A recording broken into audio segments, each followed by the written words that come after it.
안녕하세요. 저는 서울에 살고 있는 27살 여자예요. 좋은 의도로 글을 쓰는 게 아님을 먼저 밝히며 너무 쪽이 벌려 하소연할 곳이 없어 사연을 적어 보냅니다. 꼭 사연이 채택되었으면 좋겠어요. 인생 선배님들의 진심 어린 좋은 댓글도 필요로 하고요. 저는 한마디로 사고쳐서 결혼한 케이스입니다. 대학교 2학년 때 임신하게 되면서 학교를 휴학하자마자 결혼을 했고요. 그 후 대학은 어찌저찌 졸업을 하긴 했으나 애를 낳고 나서부터는 애를 키우고 산 기억밖에 없네요. 그래도 결혼 6년 차라며 예전만큼 낯설어 힘들어하는 일은 없고요. 제가 사연을 적게 된 이유는 애 키우는 게 힘들거나 유별나서가 아닙니다. 주제 파악을 하지 못하는 제 젊은 시어머니 때문이죠. 미리 말씀드리자면 저희 시어머니는 정말 어리세요. 저도 사고를 쳐서 아이를 낳기는 했지만 저희 시어머니는 저보다 더 어린 나이였던 19살에 사고를 치고서는 남편을 낳으셨답니다. 남편이랑 제가 1살 차이니까 시어머니는 저랑 19살밖에 차이가 나질 않으셨어요. 그러니까 아직 반백살도 살지 않으신 젊은 어머님이셨답니다. 제가 임신을 했었을 적에 어머님은 본인도 아이를 일찍 낳았는데 아무런 문제가 없이 잘만 키우고 살았다며 적극적으로 저를 위로해 주셨어요. 지금 당장에 앞이 막막하고 큰일이 난 것처럼 느껴질 테지만 아이를 낳고 살아가다 보면 이게 얼마나 별일이 아니었는지를 알게 될 거라며 좋은 덕담도 많이 해주셨고요. 당장에 저희 부모님으로부터 원망과 미움을 사고 있었던 저는 위로해 주시는 어머님이 정말 신적으로 느껴졌었답니다. 꼭 성모 마리아를 보는 듯이 시어머니를 바라볼 때면 어머님 등 뒤에서 빛이라도 나는 듯 했어요. 그 정도로 저는 어머님이 좋았었답니다. 그래서 결혼을 하고 처음 2년 정도는 시댁에서 지낼 요랑으로 시댁에서 합가살이를 시작했었는데요. 너무 가까이 그리고 매일같이 서로 얼굴을 보며 살아서였을까요? 저는 슬슬 시어머니에 대한 실망이 커져갔고 그도 모자라 부끄럽기까지 하며 온갖 수모를 견뎌내야 했답니다. 수모 따위를 안 겪고 살려고 해도 어머님이 자꾸 일거리를 만들어내시는 바람에 제가 민망스러울 수밖에 없는 상황들이 연속해서 일어나곤 했어요. 예를 들면 같이 사는 내내 장이라도 보러 갈 때면 어머님이랑 제가 꼭 같이 집을 나섰거든요. 식구가 늘어났기에 어머님 혼자 나갔다가 장바구니를 들고 오는 게 무리여서 제가 선뜻 도와드리고자 함께 나선 것이었습니다. 그런데 정말 전 태어나서 이렇게 목소리가 큰 사람을 처음 봤어요. 목소리뿐이게요. 뭐든 자기 주장이 맞다며 큰 소리로 떵떵거리며 우겨대는데 이렇게 고집이 센 사람은 정말 살다 처음이었습니다. 시장에서 사장님이 물건에 대해서 설명을 하면 어머님은 늘 의심이 가득한 표정으로 쳐다보면서 아닐 텐데, 아닌데, 그렇게 안 보이는데 라는 대답으로 싸움을 거셨어요. 본인이 시장 사장님보다 물건에 대해서 아는 게 더 많다고 생각을 하신 거죠. 그러면 사장님은 국내산을 국내산이라고 해도 뭐라 하고 국외산을 국외산이라 해도 뭐라 한다며 저희 시어머니랑 격양된 채로 말씀을 나누셨고 그 끝은 늘 싸움이었습니다. 한마디로 시장 바닥에서의 싸움이었죠. 시비는 누가 봐도 저희 시어머님이 먼저 거신 것이었고요. 매번 장을 보러 가는 매주 혹은 격주마다 이런 일이 생겼습니다. 그쯤 되면 시장 입구에서조차 서 있는 게 쪽이 팔려서 안 갈 법도 한데 저희 어머님은 창피한 것 하나 없다며 아주 당당하게 시장으로 직진을 하셨어요. 오늘은 좀 다른 곳으로 장을 보러 가실 법도 한데 바로 저번 주에 말싸움을 한 시장 아주머니가 계신 곳으로 또 장을 보겠다며 직진을 해서 가시더라고요. 그 덕에 온 시장 사장님들은 저희 어머님을 무슨 원수 보듯이 쳐다를 보셨고 괜히 옆에 서 있던 저도 같이 회기는 것도 같은데 장보러 나서는 길이 그보다 끔찍할 수는 없었답니다. 언제까지 이러고 살 수 없다 싶은 마음에 몇 달 이 짓을 겪다가 그 후엔 저 혼자 장을 보러 나가기 시작했어요. 아예 어머님께 말도 없이 나가서 한 주 동안 먹을 장을 혼자서 사올 때도 있었고요. 그렇게 나름 저만의 노하우를 쌓아가면서 진상을 부리려는 어머님을 제 선에서 차단해 가는 법을 터득했습니다. 하지만 그걸로 끝이었음 제가 분가를 하지도 않았을 거예요. 그 밖에 동네 이웃들한테도 별소리가 아닌데 층간소음이라며 집에서 쓰는 빗자루를 들고 쳐올라가질 않나. 집 근처에 산책로가 있는데 담배도 안 피우면서 어디서 가래가 그렇게 나와서는 계속 퇴퇴하고 뱉어버리시질 않나. 집 앞에 버려야 하는 쓰레기 봉지를 다른 빌라존에 버렸다가 카메라에 걸려서 경찰이 출동하질 않나 그 밖에 뒷목 잡게 만드는 진상짓을 너무 많이 부리셔서 동네 관할 경찰관들 중에서는 저희 어머님을 모르는 분이 없었답니다. 저랑 저희 남편 그리고 시아버지는 무슨 잘못을 저지른 것도 아닌데 오고 가는 사람들한테마다 고개를 숙여 사과를 하는 게 버릇이 되다시피 했고요. 참 별별 꼴을 다 보고 나서야 제가 학을 떼듯이 분가를 하겠다고 선포를 했고 남편도 아이한테 나쁜 영향을 줄까 겁이 난다며 바로 동의를 하곤 집을 나왔어요. 그렇게 따로 나와서 산 지가 올해로 4년 차입니다. 용케도 버텨낸 2년이었고 그 시간 때문에 저는 시어머니에 대한 저의 선입견을 아직 다 고쳐내지 못한 중이었어요. 겨우 거리를 두고 사는 중이었고 집이 멀던 이유로 어머님은 저희가 먼저 찾아뵙지 않는 이상 제 발로 만나려고 하지는 않으셨어요. 다만 평소에도 아이 사진을 보여달라는 연락을 자주 해오셔서 대면대면함에도 불구하고 카톡 연락을 꾸준하게 하며 지내고 있었습니다. 유치원 입구 앞에서 친구들과 밥 먹는 모습으로 혹은 앞에서 걸어가고 있는 뒷모습 등등 구체적인 모습을 하고 있는 사진을 원하시는 바람에 저는 늘 시어머니의 입맛에 따라 사진을 찍는 게 버릇이 되다시피 했어요. 하여간 까다롭기로는 정말 1인자셨고 남이 불편해하거나 기분 나빠할 것이라는 배려 따위는 전혀 해주지를 못하셨습니다. 그러니 가장 가까이에 있는 사람 중 하나인 제가 피해를 가장 많이 보는 피해자가 되곤 했죠. 지금껏 결혼해서 살며 시어머니에 대한 얘기를 늘어놓자면 정말 한 트럭인데요. 불과 지난 5월 시어머니가 차를 뽑게 되면서 전보다 더한 진상살이가 시작되었답니다. 어머님께서는 기존에 조그마한 자가용을 가지고 계셨으나 사고를 내신 이후로 시아버지가 다시는 운전하지 말라며 그걸 폐차시켜 버리셨어요. 먼저 들이받고는 잘못이 없다며 배째라를 시전하다가 온 가족들이 출동해서는 블랙버스를 보고서 상대편 차량 주인분께 열심히 사과를 했었더랬죠. 그때 기억으로는 시어머니 또래 운전자분만 보면 횡단보도를 건너다가도 못 건널 것 같고 마트에서 마주쳐도 흠칫거리곤 합니다. 저희 어머님 생각이 나서 말이죠. 오죽했음 시아버지께서도 차를 폐차시키셨을까 싶은 마음이 들며 충분히 이해가 갔고 그 이후 암묵적으로 시어머니께서는 다신 운전을 하지 못하시는 줄 알았는데요. 글쎄 시어머니가 온 가족들에게 비밀로 하고는 차를 뽑아오신 거예요. 중고차를 어디서 구매하셔서 말입니다.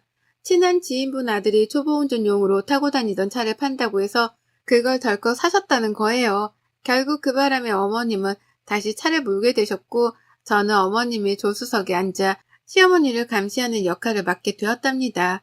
시아버지랑 남편이 부탁을 하셨거든요. 평일 대낮에 집에 있는 사람이라고는 저 하나뿐이니 저라도 어머님이 운전을 하실 때 옆에 꼭 붙어서 엄한 사람이 다치거나 욕먹지 않게 해달라고 말입니다. 운전을 어떻게 하는 건지 잔소리를 팍팍 해가면서라도 시어머니 버릇을 좀 고쳐놓으라고 말이죠. 저라고 별 수 있겠나요?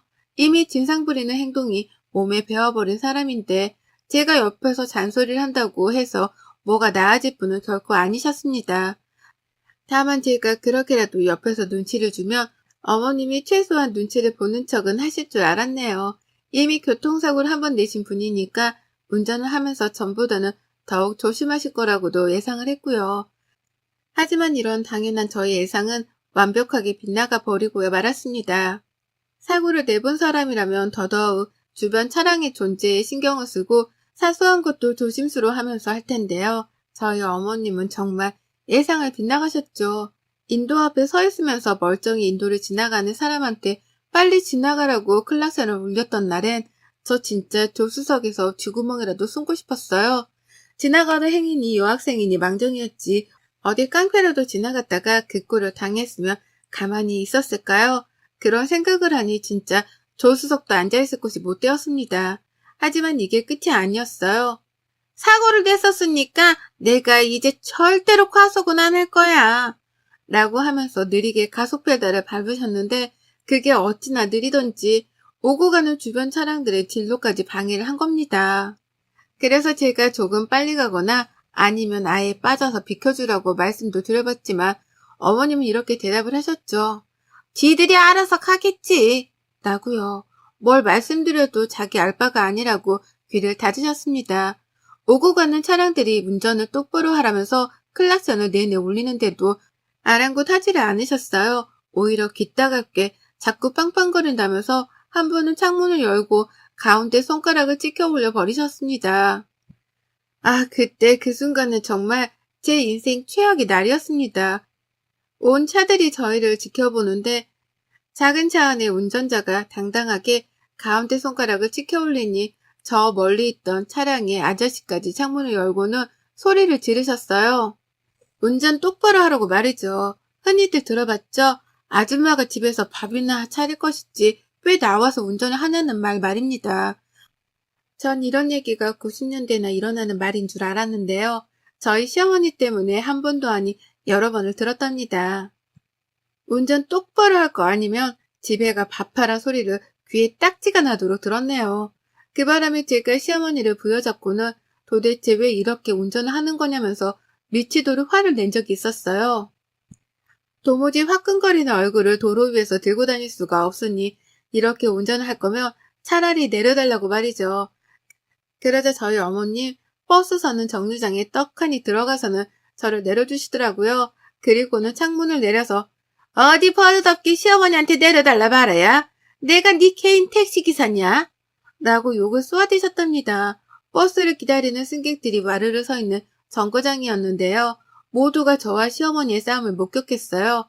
어머님은 욕만 남기고 호련히 그 자리를 떠나셨고 저는 혼자 남아 떠나가는 시어머니의 차량을 지켜보며 붉어진 얼굴을 숨기고 가느라 앨범 머리카락만 잡아 뜯었네요. 혹시나 아는 사람이라도 만날까 싶어서 두근거리는데 내가 언제까지 이러고 살아야 하나 싶어 숨이 턱 막히기도 했습니다.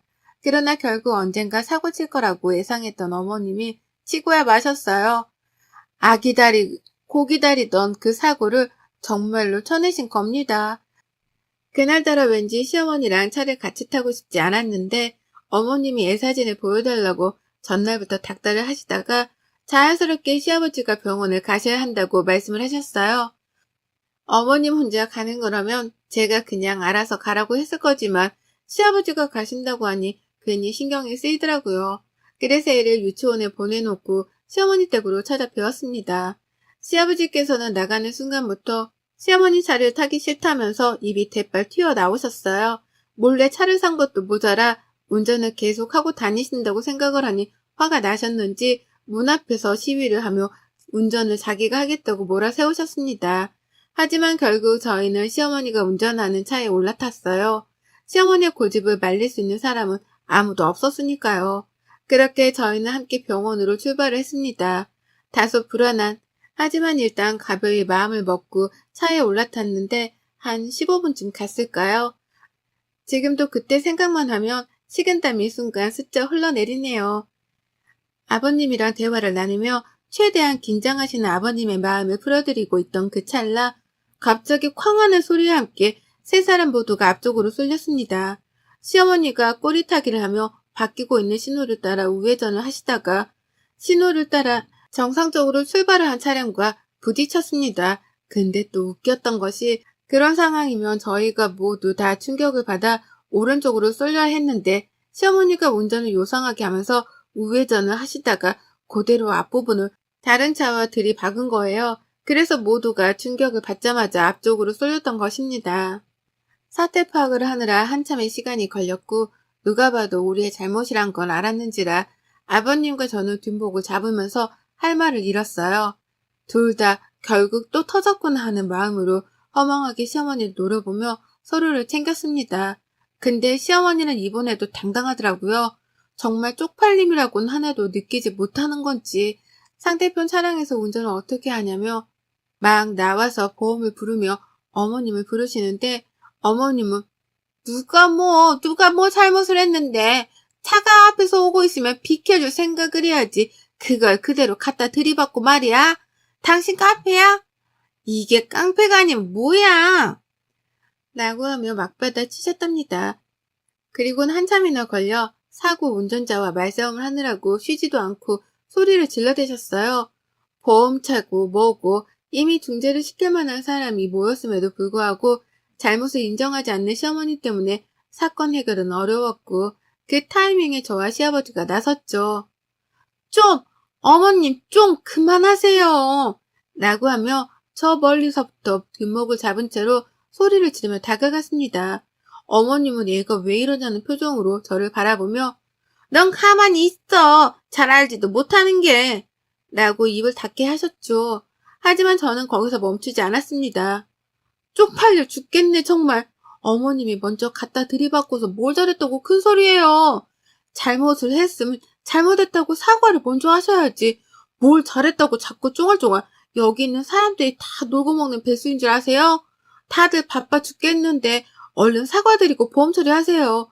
제발 좀 그 입 좀 다무시라고요. 라고 주절주절 맞는 말만 골라서 했어요. 그러자 상대편 운전자뿐만 아니라 뒤늦게 온 경찰까지 다행이다 싶은지 네, 어머님 진정하시고요. 라며 시어머니를 더 타일러보고자 했죠. 이제야 해결이 되나 보다 싶어 말이죠. 하지만 어머님은 거기서 그치지 않은 채 오히려 며느리가 자신의 편을 들지 않는 것에 화가 나서는 그 분풀이를 상대방 운전자한테 하셨습니다. 살짝 욕이 올라왔다가 결국 튀어나와 뱉어졌고 그 바람에 빡쳐버린 상대 운전자분이 결국 용서는 없다며 서로 고성방가를 오가며 피 터지게 말싸움을 했습니다. 그리고 전 그 상황에서 시아버지고 뭐고 아무것도 보이질 않았고요.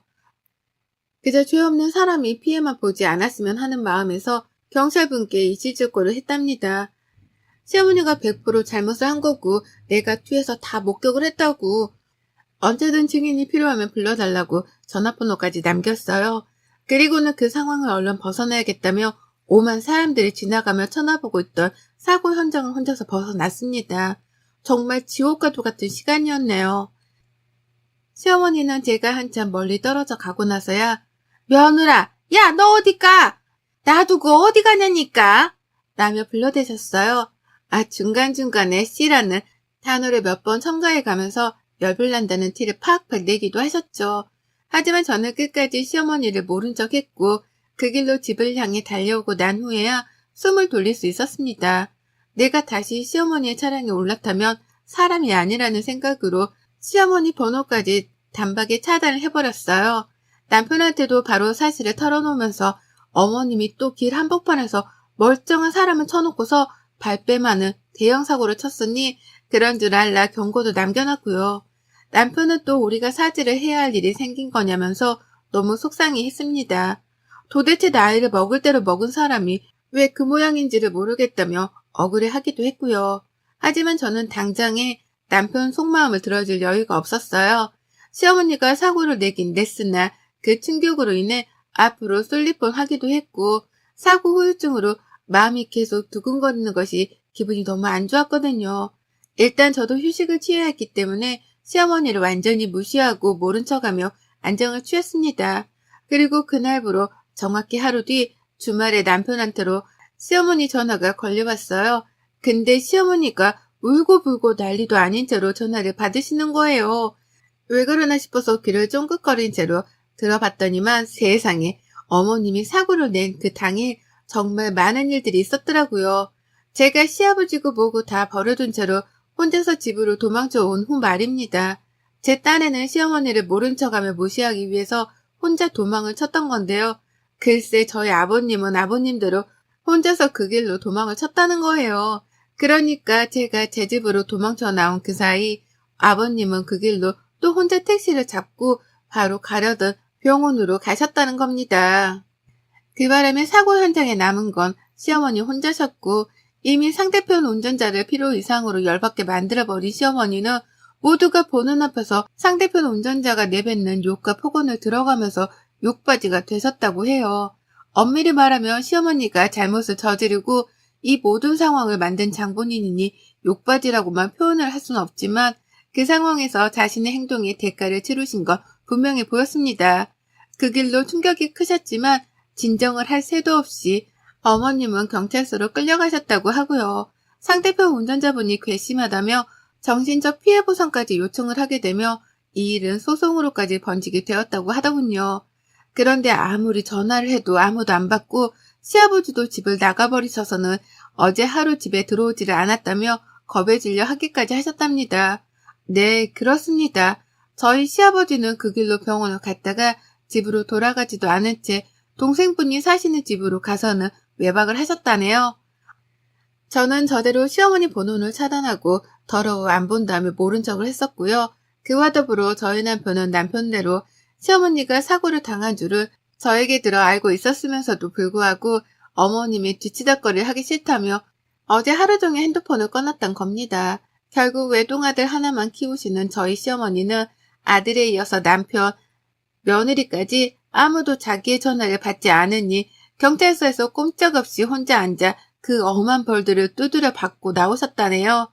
상대편 운전자가 고소를 한다며 변호사까지 선임을 하는 사이 자기는 혼자서 아무도 없는 곳에 앉아 하염없이 가족들을 기다렸다면서 울며 전화를 해서는 따지는데 진짜 속으로 꼬셔서 죽는 줄 알았어요. 어찌나 서럽게 울면서 어디 있었냐고 저희 남편을 찾는데 남편은 시어머니가 우는 걸 들으면서도 아무 감흥이 없어 보였답니다. 오히려 또 저러신다면서 그래서? 아, 그래서 뭐? 라고 퉁명스레 대답만 했고 시어머니의 반응은 뜻밖이었어요. 그렇게 남들한테는 진상이란 진상짓을 잘도 부리더니 자기 아들한테 받는 무시와 멸시는 참기 힘드셨던지 더욱 크게 웃으며 대답하시더라고요. 내가 잘못했어. 내가 잘못한 거야. 다시는 안 그럴 거야. 라는 말과 함께 목이 빠져라 울고불고 난리도 아니셨어요.